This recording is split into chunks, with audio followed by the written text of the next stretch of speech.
दिल्ली की 7 लोकसभा की जो सीटें हैं उस पर 25 मई को वोटिंग होनी है।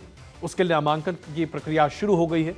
1 महीने से भी कम का वक्त बचा है, लेकिन ऐसे में कांग्रेस पार्टी ने कुल्हाड़ी पर पैर नहीं मारा है, पैर कुल्हाड़ी पर रखा है और जबरदस्त तरीके से रगड़ा है। आप समझेंगे मैं ऐसा क्यों कह रहा हूं। देखिए, एक ऐसी स्थिति बन रही थी दिल्ली में जहां पर सहानुभूति की एक लहर उभरती हुई दिख रही थी अरविंद केजरीवाल की गिरफ्तारी के बाद। याद कीजिए, उनकी गिरफ्तारी से पहले कांग्रेस के तमाम दिग्गज दिल्ली के अपने आप को पीछे दरवाजे से बाहर निकाल रहे थे। लोकसभा का चुनाव लड़ना नहीं चाहते थे, उम्मीदवार नहीं मिल रहा था कांग्रेस को। लेकिन जैसे ही सहानुभूति की लहर निकली, एक के बाद एक तमाम उम्मीदवार सामने खड़े हो गए।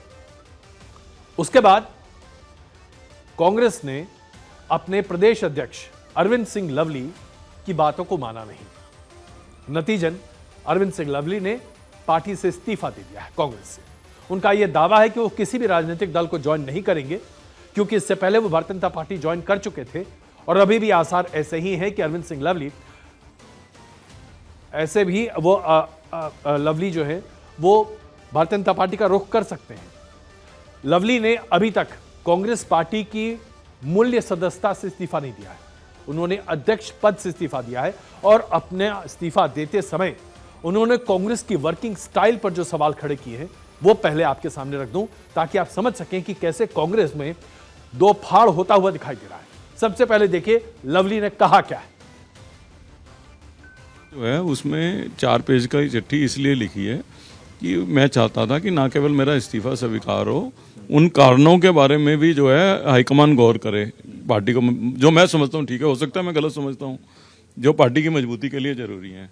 तो इसलिए जो है, इसलिए मैंने जो है इस्तीफा दिया है और इसलिए मैंने ये कहा है कि मैं इन हालात में काम करने में असमर्थ हूँ।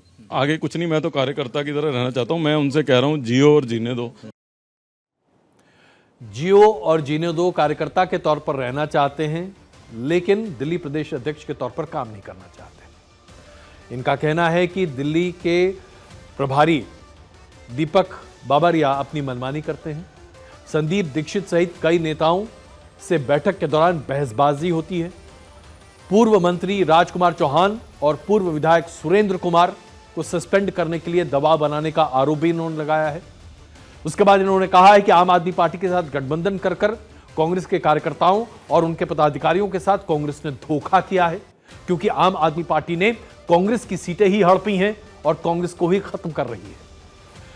इस बात में दम इसलिए निकलता है क्योंकि इस बार 7 सीटों पर दिल्ली की कांग्रेस ने अपने उम्मीदवार नहीं उतारे हैं।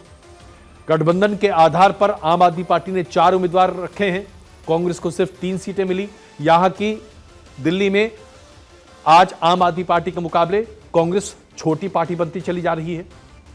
कई वरिष्ठ पार्टी के नेता थे जो कि कांग्रेस में उम्मीदवारी अपनी सामने रखना चाहते थे, लेकिन ऐन वक्त पर कांग्रेस ने यह तय पाया कि कन्हैया कुमार को मौका देना चाहिए। इसलिए कन्हैया कुमार, जो कि दिल्ली से संबंधित उस तरह से नहीं है, उन्हें मौका दे दिया गया। उन्होंने दिल्ली में कभी कोई काम नहीं किया। इसे लेकर अरविंद सिंह लवली ने अपनी नाराजगी मुखर तरीके से पहले भी सामने रखी थी और आज भी सामने रख दिया। उसके साथ साथ उदित राज, जो कि कांग्रेस पार्टी में होते हुए भी कांग्रेस के लिए अनजान बने रहे, उनको टिकट देने पर भी कांग्रेस के भीतर एक के बाद एक विरोध के स्वर बुलंद होते चले गए। आरोप यह भी लगाया गया कि दिल्ली प्रदेश कांग्रेस ने जो नामों की चर्चा की थी उसके बारे में आला कमान ने सोचा ही नहीं। जैसा कि हमने आपको बताया, कन्हैया कुमार और उदित राज की उम्मीदवारी को पार्टी ने स्वीकारा ही नहीं, कार्यकर्ता मानने को तैयार ही नहीं है। ऐसे में दिल्ली में कांग्रेस पार्टी 2 फाड़ में बंट चुकी है और यह पहला मौका नहीं है जहां कांग्रेस की स्टेट यूनिट अपने केंद्रीय नेतृत्व के खिलाफ इस तरीके से मुखर शब्दों में अपनी नाराजगी प्रस्तुत करे। और सोचिए, चुनाव के 1 महीने पहले अगर कांग्रेस में यह स्थिति है तो कांग्रेस अपने पैर पर कुल्हाड़ी मार रही है या पैर को कुल्हाड़ी पर रखकर अपने पैर को काट रही है। इसके लिए मुझे कुछ कहने की आवश्यकता ही नहीं है। इसके ऊपर से दूसरी बड़ी समस्या यह कि अब कांग्रेस पार्टी दिल्ली में अपनी जीत के लिए अरविंद केजरीवाल और उनकी पत्नी पर निर्भर हो चुके हैं। आम आदमी पार्टी अभी अरविंद केजरीवाल के जेल में रहते हुए अपने आप को काफी असहाय महसूस कर रही है। उसके पूरे कैंपेन पर काफी असर पड़ रहा है। इसलिए कैंपेन की कमान उनकी पत्नी ने संभाल रखी है। उनकी पत्नी सुनीता केजरीवाल हर जगह चुनाव मैदान में है, लगातार प्रचार कर रही हैं। आम आदमी पार्टी के कार्यकर्ता तो उनके साथ जुटे हुए हैं, उनके नेता भी उनके साथ जुटे हुए हैं, लेकिन सवाल यह उठता है कि क्या उनका प्रचार करने का उनका अभियान आम आदमी पार्टी के उम्मीदवारों को जिता पाएगा? अभी तो यही संशय में है। आम आदमी पार्टी के उम्मीदवार ही अगर अपने चुनाव ना जीत पाए तो आम आदमी पार्टी कांग्रेस को अपने मतदान में, अपने चुनाव में कैसे जीतने में मदद करेगी? ये तमाम बातें सामने रखी जा चुकी हैं। कांग्रेस के जो स्थानीय नेतृत्व है उसने इन बातों को बड़े पैमाने पर केंद्र के सामने रखा था। इसके बावजूद इन तमाम बातों पर कोई दलील नहीं दी गई। दरअसल कुछ लोगों से दिल्ली में जब मेरी बात हो रही थी, अब स्थिति यह है कि सुनीता केजरीवाल ये कहती हैं कि उनके पति यानी कि अरविंद केजरीवाल जेल में हैं, इसलिए जेल का जवाब वोट से।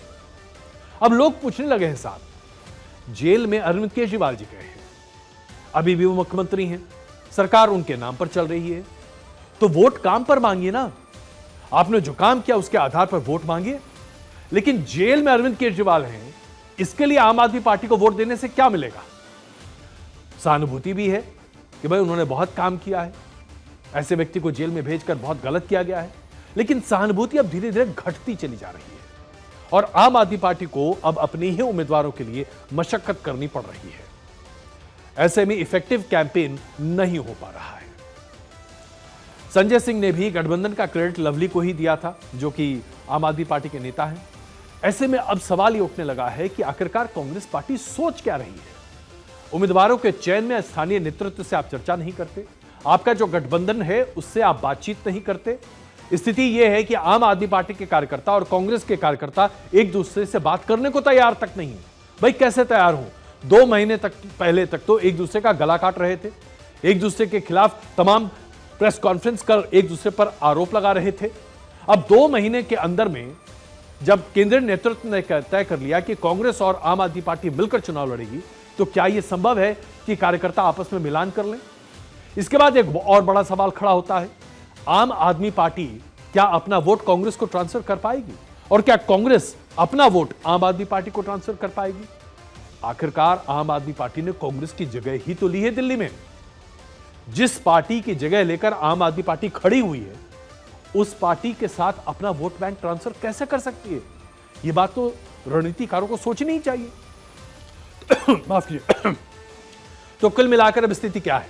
स्थिति यह है कि अब भारतीय जनता पार्टी के लिए, जैसे कहते हैं ना, बिल्ली के भाग से छीका फूटा। 2 विरोधी थे, मिलकर एक साथ लड़ते, दिक्कत हो सकती थी। तो ऐसे में अब भारतीय जनता पार्टी के लिए बड़ा अच्छा है, कांग्रेस ने खुद अपने पैर पर कुल्हाड़ी मार ली है। आम आदमी पार्टी अभी दिशाहीन तरीके से अपना प्रचार को आगे बढ़ा रही है और भारतीय जनता पार्टी सुनियोजित तरीके से 7 सीटों पर अपने उम्मीदवारों के कैंपेन को लेकर आगे चल रही है। तो आश्चर्यचकित मत होइएगा अगर आप एक बार फिर 2014, 2019 के बाद 2024 में भी शायद भारतीय जनता पार्टी को जीतता हुआ देखें।